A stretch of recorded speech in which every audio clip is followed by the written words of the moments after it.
Hey guys, welcome back to Easy Acupuncture School. I'm Stacy Hewitt. I'm going to be your host for this session. This is part 4 of What Flavor is Your Patient's. I apologize. I thought I was going to finish it up yesterday, but I had a patient come in, and so I had to um, stop yesterday. So today we're going to finish up. Let me get things set up, and while I'm doing that, let's see if I can do two things at one time. So probably not, but let's try. Here we go. I'm doing it. First slide. There we go. Close. Um, Two things that I thought about after yesterday after I finished. One was I wanted to go back to Yang deficiency. When we talked about low libido, one thing always to check out with your patients is what medications are they on?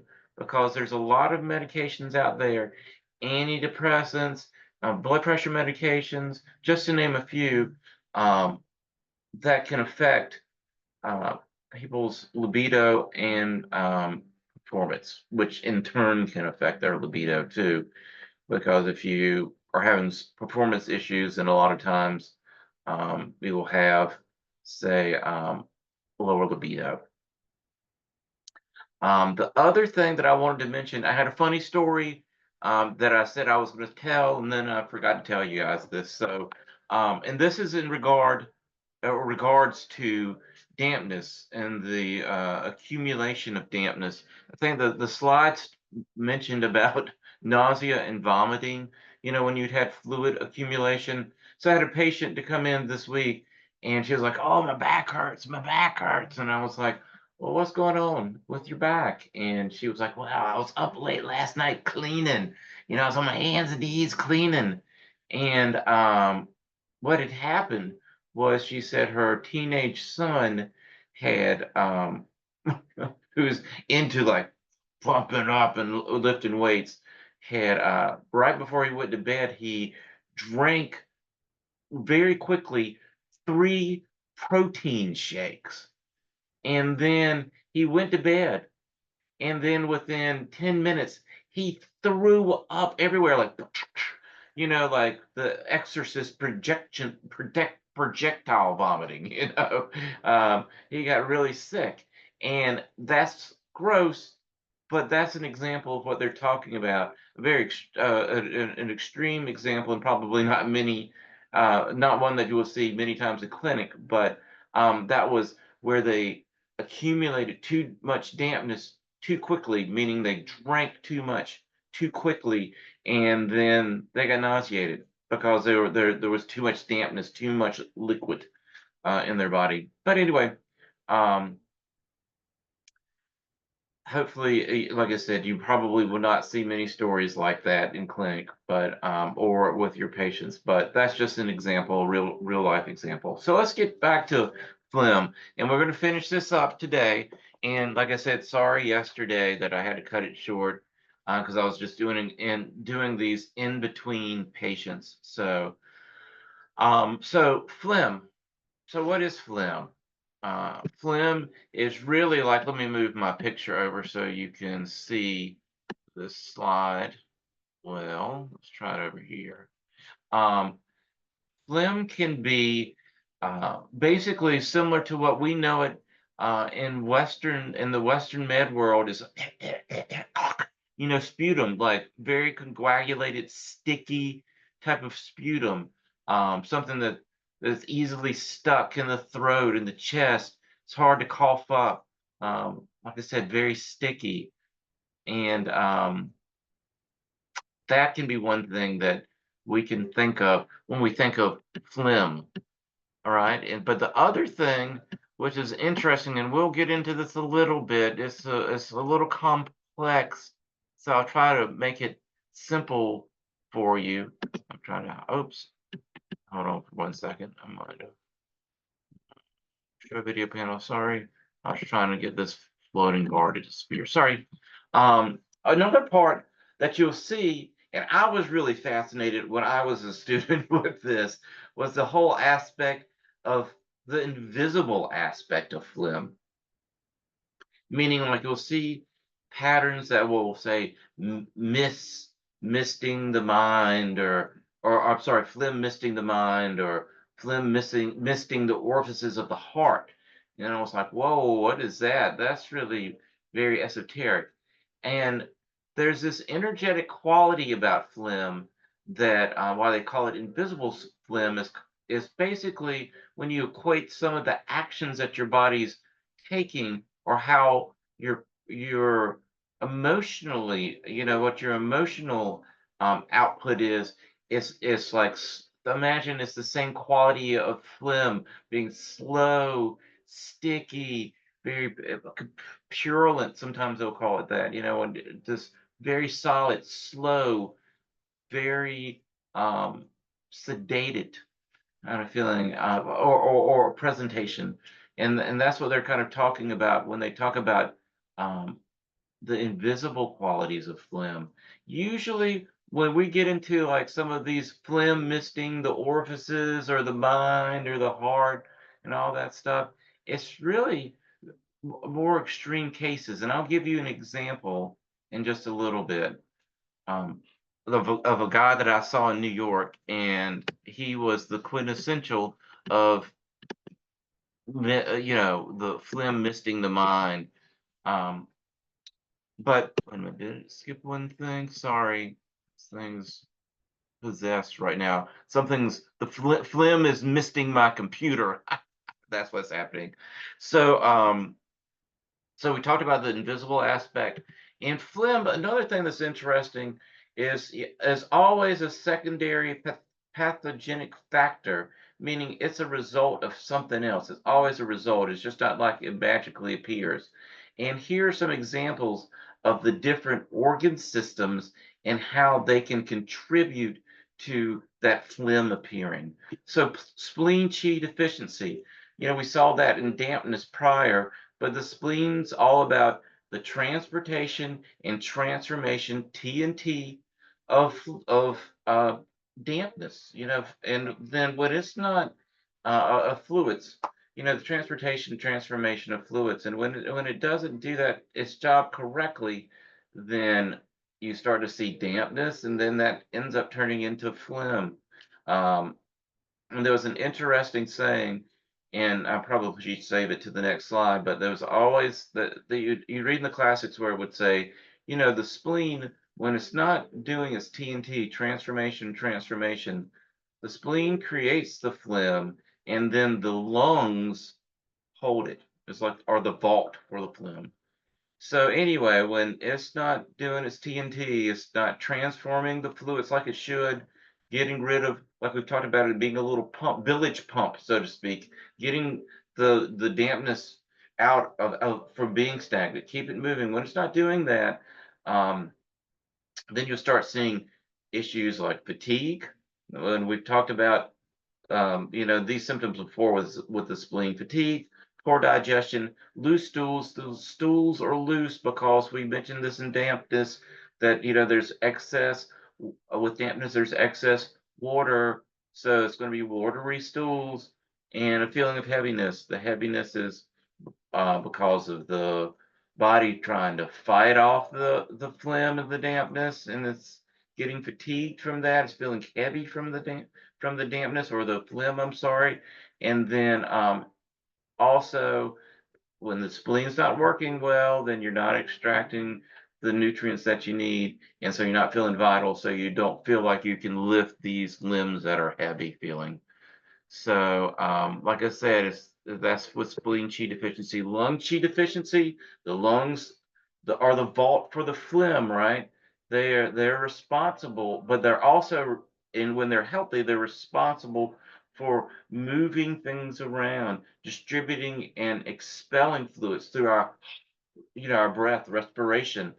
Um, but when they're not working correctly, we don't get a lot of that expulsion of the fluids. So when the lungs are deficient, then they start to fail in their job of pulling the chi down, or not really pulling the chi down, I'm sorry, more of mobilizing the lungs back and forth. If they're like a bellow, that we talk about the diaphragm being a kind of a bellow too, but the lungs moving back and forth to move that fluid out and around.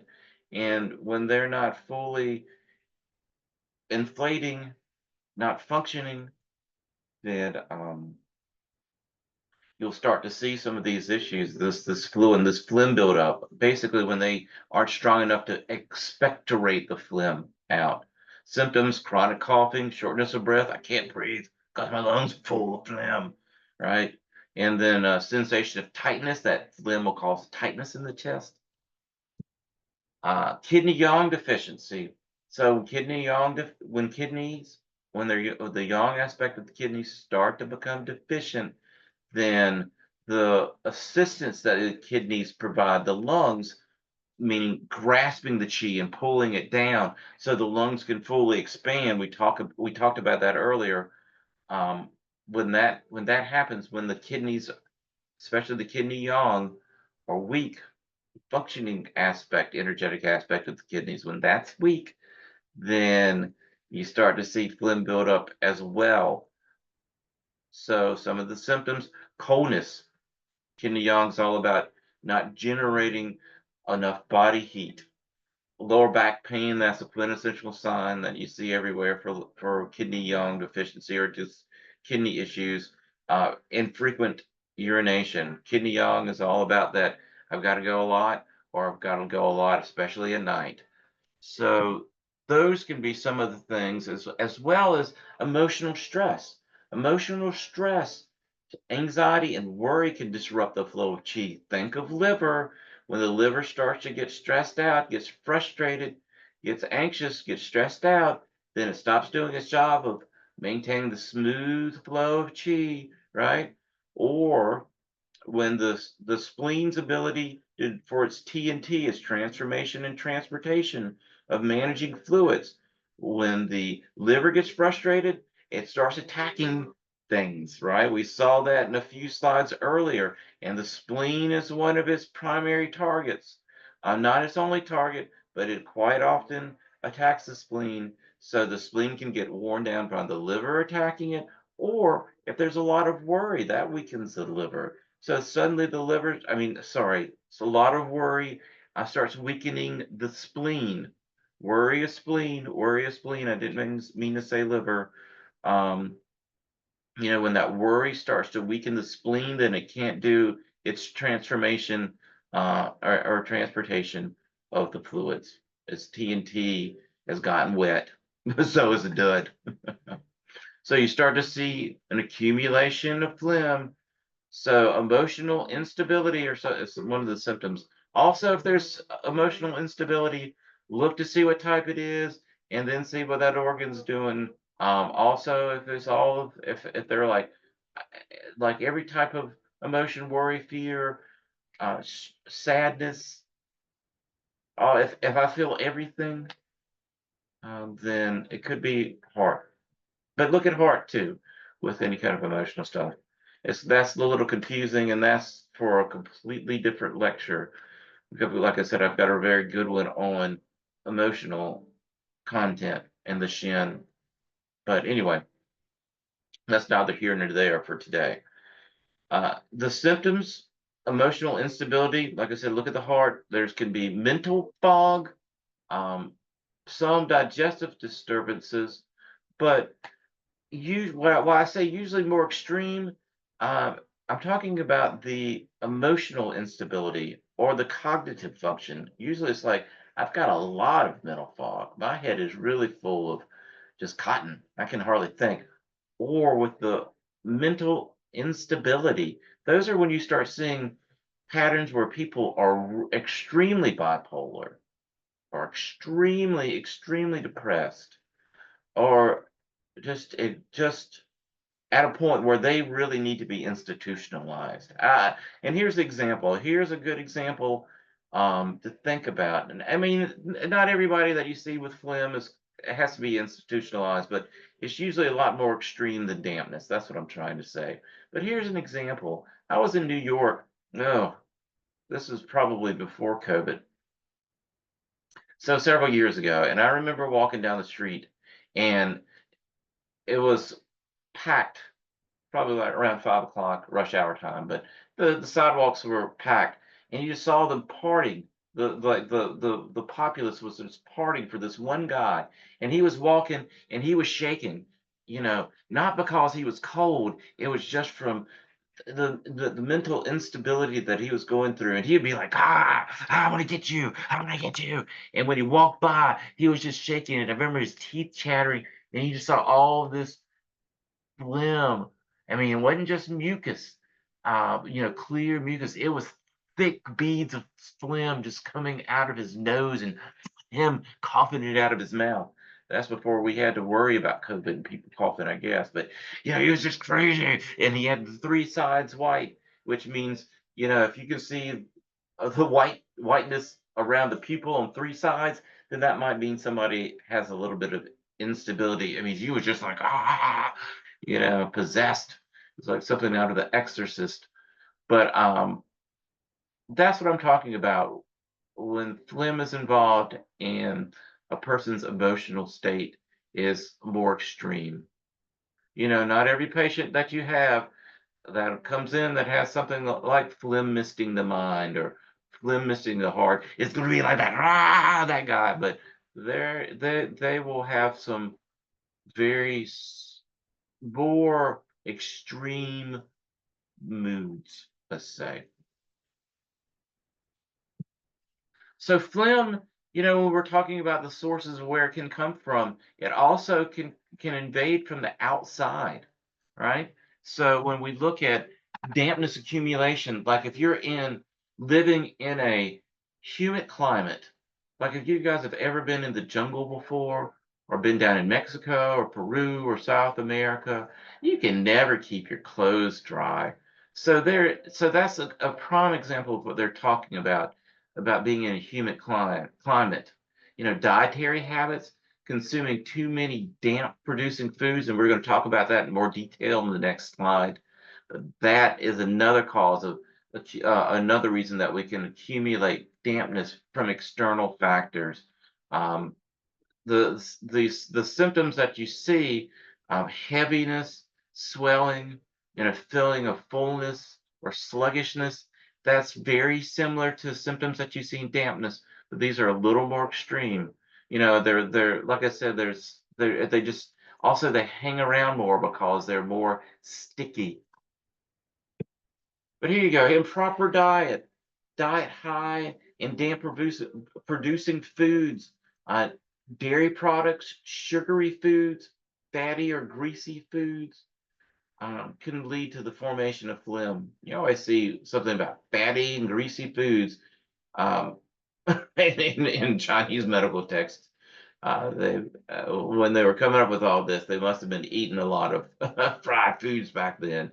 But this speaks strongly towards our American diet too, because I mean, everybody likes some milk, everybody likes some sugar, and everybody likes a greasy hamburger. But one of the things that you will commonly see is if you end up doing a lot of pediatrics, especially younger children, like infants, like if you ever treat those, they have a lot of dampness, sometimes phlegm. Oh, well, they have a lot of dampness and they're got all this, mucus and phlegm running out of their nose because their poor little tiny spleens are just struggling because all they're getting fed is milk. And like, oh, look at this Nabisco baby cookie, which is nothing but damp too. And also as they get a little older, I mean, a lot of the snacks, yogurts and things that are given to kids for snacks, and they still are, we think that parents think that they're giving them healthy stuff, but it's really damn producing. So that's one of the things to think about if you're ever treating any kind of pediatrics. Like I said, those foods will contribute to the accumulation of moisture and disrupt the spleen's ability to transform and transportate or transportation. It's like that's why kids' noses are always running, and that's why people who eat a lot of dairy are always like, oh, I feel kind of phlegmy. You hear that a lot, right? You hear that a lot from folks.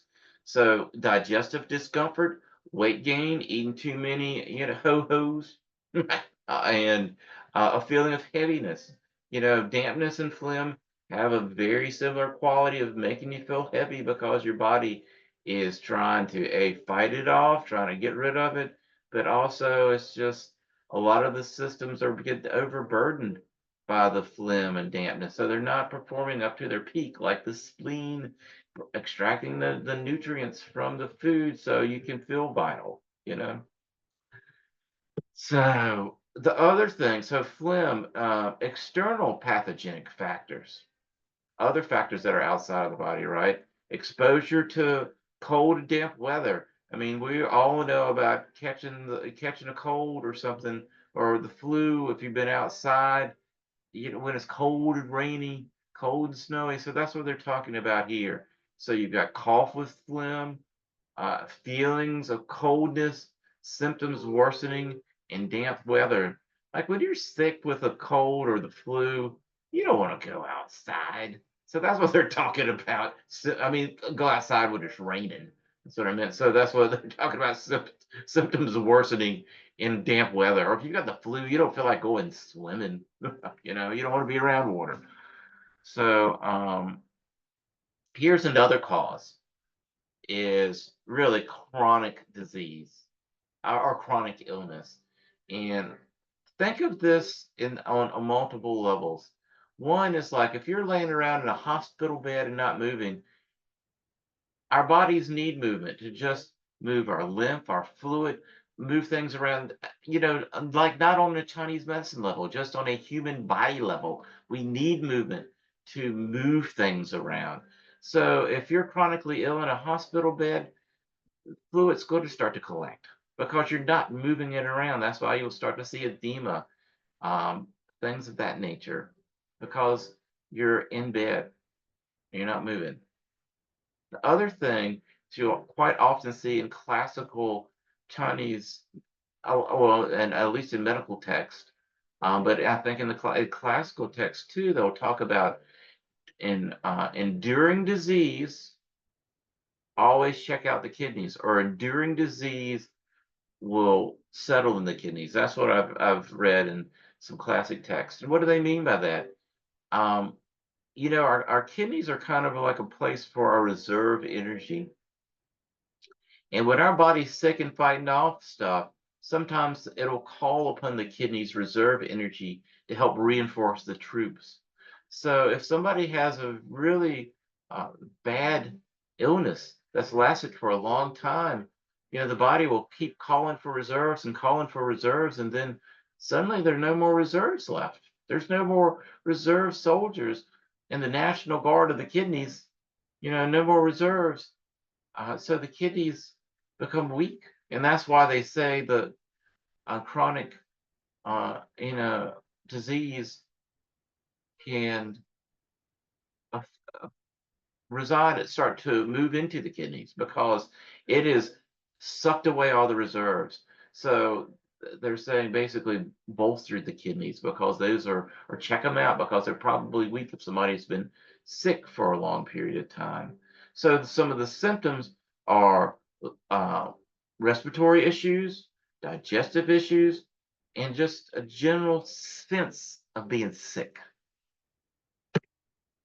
So some phlegm symptoms. All right, here's some things that are very similar to what we saw in dampness, where the heaviness and the fatigue, we've talked about that because it's the body's efforts of trying to fight it off, move it out, and also the body's weak because the spleen isn't being able to do its TNT, so you're not getting your nutrients. You're not getting your veggies, right? Your spinach, your Popeye spinach, You're not getting all the power out of your food. Um, Respiratory symptoms, cough because you're collecting more sputum. You're starting to get that sticky sputum. We've talked about that. You're getting more phlegm production. You can't breathe well because your lungs, I can't breathe because my lungs are full of phlegm. You're gurgling, you know. Digestive gosh, I can't talk. I'm sorry. Symptoms, nausea and vomiting. We talked about that at the beginning of this with the kid drinking protein shakes, right? Loss of appetite. Once again, it's that same thing where it's like you start. feeling full even after you've taken just a few bites because your stomach's already full of fluids. That's why you don't have any room for anything else, and that's why you're feeling full. And like I said earlier in a section earlier of this lecture, I had a patient recently that was like that, where she was like very sad about like I went to this expensive buffet and I ate one crab leg and I was full. Um, Mental fog, difficulty concentrating, mental sluggishness, feeling of mental cloudiness. This is more extreme than what you would see in dampness. Also, emotional instability. We talked about that earlier. Talked about that guy that I saw in New York. I mean, it's more extreme episodes of mental issues with people. Is often when you would think of phlegm being involved, that invisible phlegm. Skin issues or skin symptoms. We've seen this in dampness too, but it's going to be um, more oozing. I've got acne and eczema and other conditions which are true, but think about the oozing and weeping. Like if you see somebody that has really bad acne and the bumps are like leaky and they're very greasy, that's going to be more of a phlegm type that I'm talking about. Physical symptoms, swelling, edema. Uh, that it starts out as dampness, but if you start getting those really big elephantitis type legs, those big swollen ankles, I mean, you have to look at the physical heart's ability. But you sometimes you do have to think of Western medicine, and if the heart's not pumping well, then then people will get some edema. And if it's not pumping well, what is that? That's Qi deficiency because that's an organ not doing its job. But see, you know more than you thought. But so you can see some swelling, some chest discomfort. Once again, think about the phlegm being packed in the lungs. Also, there's that fullness aspect that we've talked about earlier. Then other symptoms. Sometimes people can, if they get too much phlegm up around the ears, they can get earaches. They can start getting, I guess with this, they're thinking more of like some of the damp heat issues you see maybe in children, especially since they're eating too much dairy. Um, Dizziness is another thing. And it's people are dizzy because that phlegm is starting to obstruct the chi and the blood flow going up to the head. So people are getting kind of dizzy. Um, like I said, it's when they're really having more extreme cases. But think when you're really stopped up with a lot of really hard packed phlegm in your head, you feel a little dizzy sometimes, so that's a good example there too. So now, to make this a lot less confusing, we're going to look at really what's the difference between damp and phlegm. How do I know the difference? It'll be a little tough, but I'm going to give you a few clues that'll help you parse it out a little bit. You'll have to use your rest of your pattern discrimination, or not discrimination, but just symptom discernment to really figure out what's going on. But here's some clues for you. So the stools, that's a big one. Loose versus sticky stools. So, and when someone has dampness, their stools are more watery. We've talked about that. So that means there's going to be more water in the stools. When it's phlegm, it's more sticky. That means it's just harder to wipe, harder to clean yourself up because that phlegm is making the stool very sticky. I mean, most of the time people aren't going to play around with their stool to know if it, do they have any stickiness in, when you squeeze sticky things, you get little kind of stretchy strings of stuff.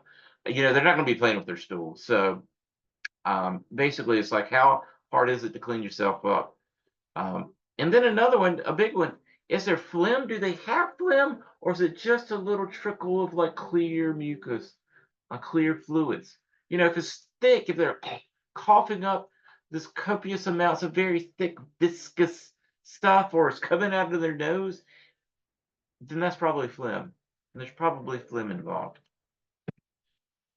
The other thing, the invisible phlegm, versus this invisible quality of dampness. Dampness is just minor mental fatigue, fog, or motivation. Like you don't feel like you're not motivated. You're not motivated. And sure, that is the kidneys. Um, too, that can be the kidneys too, but this lack of motivation, or just lack of mental clarity, or because of this fog. Now, when it's phlegm, all these things are more extreme. They're more severe. It's like I really hardly can think. I'm laying on my couch all week. I'm not going to work because I'm not motivated. That's more phlegm. When you think of a person and their lifestyle is like something stagnant and thick and sticky, that's phlegm versus being dampness. There's a couple of other things that I want to talk about with phlegm. There's one thing also with this invisible phlegm, sorry. Um, in Chinese medicine, when they refer to phlegm being in the channels, it's talking about this pathological, that fluid basically disturbing the normal flow of qi. All right. And quite often you'll see this when they talk about strokes. When you see the Chinese diagnose strokes, um, maybe not recently, but in the past you'll see where it's always phlegm in the channels, phlegm in the channels. And yes, there's a concept if you think about phlegm obstructing up the nerve pathways up into the brain, that could cause symptoms of a stroke. But you know, I have a handful of stroke patients, so I'm not the stroke expert. It's not like that's the majority of my demographic of patients. But I've had several patients, and I don't know necessarily, at least from my experience of having um, some stroke patients, that I feel like if you worked all day and all night trying to clear up phlegm, I don't think you're going to get anywhere with them. It's very difficult, trying to work with stroke patients to get miraculous. You're not going to get miraculous cures like you see sometimes in, what is it, 10,000 Needles? That documentary is a very good documentary. Um, but there was a lot more work to that than just those 10,000 needles. But anyway, that this is not about that. This is about phlegm. So one of the things with stroke, I found like scalp acupuncture probably would have a little more benefit over than me trying to strengthen the spleen. Not saying that strengthening the spleen would be a bad thing for anyone with stroke, but I'm just saying that potentially spending all of your time trying to figure out how to dry up phlegm might not get you as far as you want to get. But, you know, go out and study more about how to treat stroke victims, and you'll have a better idea. You'll have a better idea. Another thing that they talk about is phlegm and cyst. Sometimes when phlegm accumulates, it becomes stagnant. And as we've already talked about, when the body is not when the spleen is not transforming and transporting those fluids, you're gonna get that phlegm. The phlegm will stagnate, and then sometimes um, this congealed phlegm will start to form lumps and masses. These lumps and masses aren't always necessarily cancerous, like we will, see sometimes with, say, breast lumps. It doesn't necessarily mean that they're cancerous, but it's good to get them checked out if you find them. Don't ignore them. Um, but but you can just get these lumps, these phlegm kind of nodules. Um, you know, Not all cysts and tumors can be considered byproducts of phlegm. And what do I mean by that? Sometimes if you look at ovarian cysts, um, sometimes like things like that, phlegm is definitely a big contributor, but don't leave out hormones.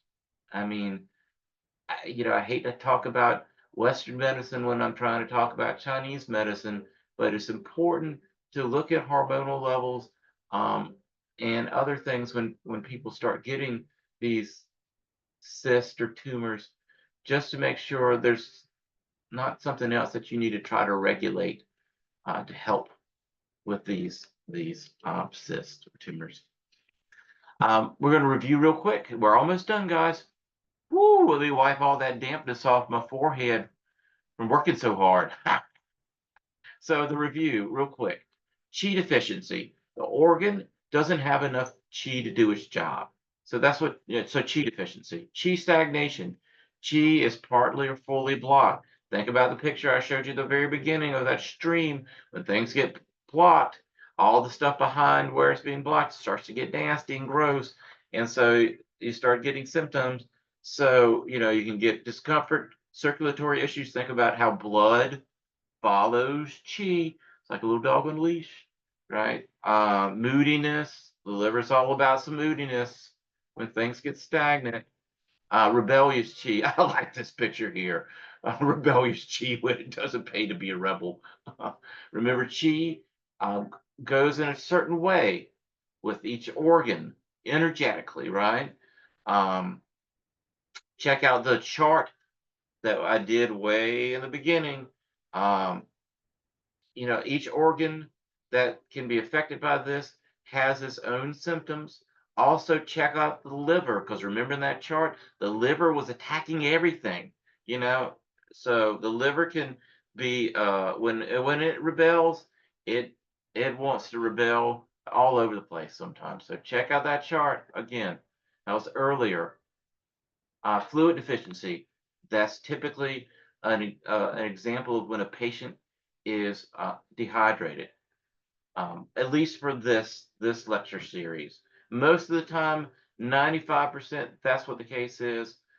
There is some other things that you'll see sometimes in diagnosis, but we're not going to get into that because that's not as common as just think about someone being dehydrated, or what Western medicine considers dehydrated. Blood deficiency.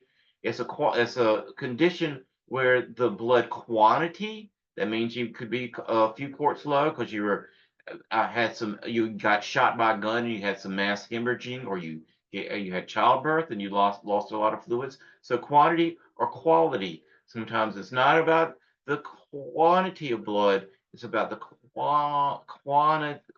It's not about the quantity, it's about the quality. Sorry, I was getting tongue-tied again. The energetic quality, and both of those, the quantity and quality, both nourish and supports the body's functions. But like I was saying earlier, don't always think that when someone's anemic that they're going to be blood deficient. Sometimes you have folks that come in and they're not, and they are anemic. I gave you this picture because notice the girl's lips. See how pale they are? That's what they were talking about earlier when we talked about blood deficiency symptoms and pale lips, or pale, pallor or complexion. That's what a person could look like. Not everybody that's blood deficient is going to look like this, but that's what they were quintessentially saying when they were coming up with this, when you would see this in some of the classical texts, like the pallor and the pale lips. So that's what the picture is an example. That's what I put it there. Yin deficiency. The body doesn't have enough energetic cooling. That's why people are getting warm when they're in temperatures that normally do not make them warm. That's why you always see women, when they're going through menopause, they're turning the air condition down because typically, set maybe 74 was okay in the house for a number of years. Now 74 feels hot. That's what, that yin deficiency. They don't have enough energetic cooling. Yang deficiency, just the opposite. The body doesn't have enough energetic warmth and vitality. That's why you see the women are putting the temperature down and the men are putting the temperature up, because what used to be warm to them, or what used to be normal to them, is cold. 74 for a long time. I used to be warm enough, but now I got to wear a sweater. I mean, I remember a good example of this was I was at the gym one day at the Y when I used to go to the Y. It doesn't matter. But there used to be a guy that was in there all the time, and you would see him on a bicycle, pedaling that bicycle as fast as he could, but he was wearing a sweater. That guy was yang deficient. That's what yang deficiency is. Dampness, we've already talked in great detail about dampness, the pathological accumulation of fluids, moisture that impairs the flow of qi. Um, it could even impair the flow of blood. The symptoms are heaviness, sluggishness, and digestive issues. Think when you're trying to figure out if this is damp or is this phlegm. Is it just little clear mucus, or is it thick purulent mucus coming out of them? Um, Phlegm, same thing. It's a accumulation of fluids and mucus, and is um, congealed into something more substantial. So think with this, more substance, more extreme mental health issues, and the phlegm and dampness can to some degree as well. But phlegm more so, you think of, they can have a material aspect, and then it can have an immaterial aspect. Um, so that's phlegm, and that's it. Woo! Good job, guys. Thanks for hanging in there with me. Next, watch the video most common clinic patient presentations, and that we're really going to go over to about the common things that you will see pattern-wise in clinic and how to treat them. Hey, thanks for joining me. Subscribe, like, and click the bell for notifications when I have new stuff come out. This lecture hasn't come out, might be a week or so before it does. But hey, thanks so much for watching, and hopefully all this is making sense. Take care.